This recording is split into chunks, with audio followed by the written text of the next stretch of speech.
Hello, in this video I'm gonna check for you if it's possible to install a GCam on OPPO A60. So in order to check that, we need to go to Play Store and we need to search for GCam. There we go. We want to install this app over here. Now let's wait a couple of seconds to download and install it. And once the installation is complete, we can open the app. We can allow notifications.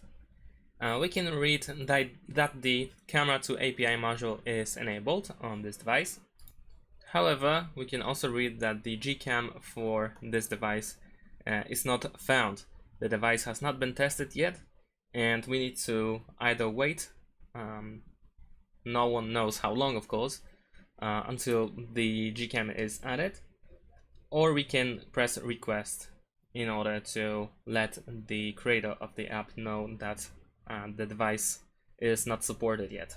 We can also go to get GCam from similar devices, and in this case there are no similar devices that we can use to install the GCam. So unfortunately at this moment it is not possible to install a GCam on OPPO A60. However, if you have this device, you can try it out by yourself.